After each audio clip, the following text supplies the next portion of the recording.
dari lorong ini, dan kau akan mati di lorong yang sama, kecuali aku berhenti. Ikuti ritual terakhir, persembahkan satu jiwa, maka rumah ini tidak akan menelanmu. Kau akan menjadi bagian darinya. Kau akan menguasainya. Aku kembali ke ruang awal, tapi kini sendirian. Di rumah sunyi gak ada Ibu Sari, gak ada lorong, dan tidak ada iblis. Cermin yang mulai menunjukkan bayangan. Di dalam cermin ada seorang wanita masih muda. Aku kenal dia, satu-satunya yang pernah tahu soal lukisan aneh di kamar ibuku. Satu-satunya yang mengingat aku pernah hilang seharian waktu umur 9 tahun. Namanya Wulan.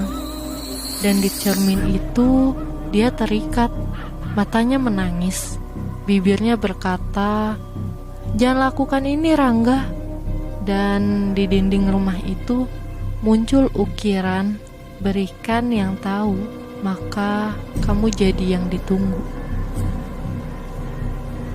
Aku berdiri di ruangan itu, gelap tapi cahayanya seolah datang dari dalam tembok.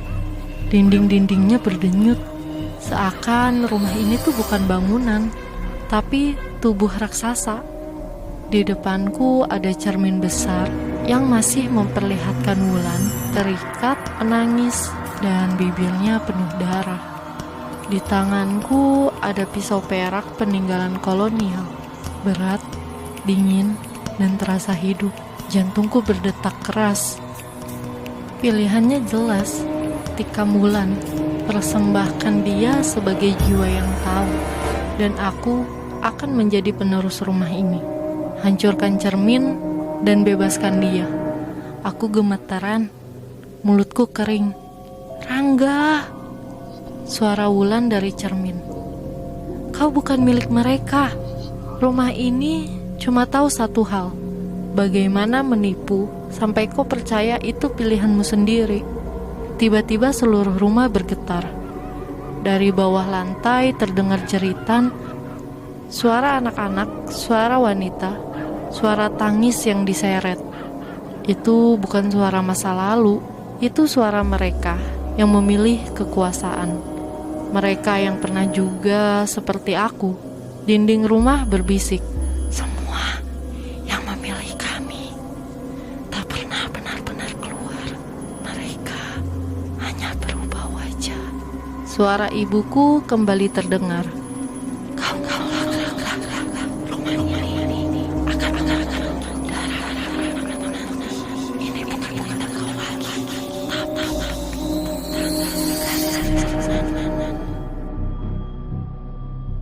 Tanganku terangkat, pisau bergetar. Wulan berteriak, "Rangga, jangan. Rumah ini gak bisa hidup tanpa kau setuju. Jangan buat perjanjian, jangan jadi mereka." Suara itu mulai berteriak dari segala arah. Ratusan, ribuan.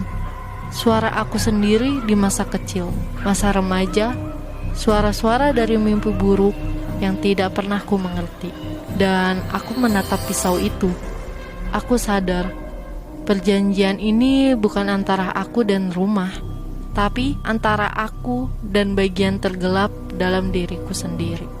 Aku mengangkat pisau tinggi. Wulan menutup matanya, tapi bukan dia yang kutikam. Aku menusuk diriku sendiri tepat di dada. Darah menyembur, hangat, menyakitkan, tapi anehnya ringan. Cermin bergetar hebat, teriakan terdengar. Dinding rumah terbakar dari dalam. Tubuh-tubuh di langit-langit menjerit, melengkung, meleleh menjadi lumpur hitam yang mengalir ke bawah rumah. Rumah tampak asing mulai runtuh, tapi bukan secara fisik. Ia runtuh dari realitas. Plafon retak, lantai hancur, dinding mengelupas, memperlihatkan lorong-lorong yang tidak berujung. Lalu semuanya larut dalam satu jeritan yang sangat nyaring, seperti ratusan arwah ditarik ke satu lubang neraka kecil. Cermin meledak, dan aku terjatuh dalam gelap. Besoknya, aku bangun di pinggir jalan.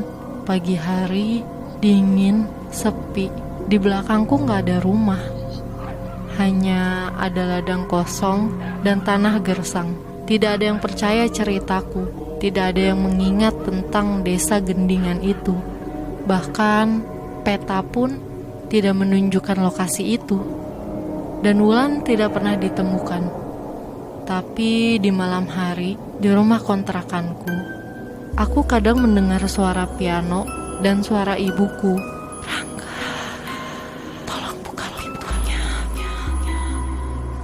Tapi aku tidak pernah menjawab, karena aku tahu rumah tampak asli mungkin sudah runtuh, tapi lorongnya masih hidup di dalam aku.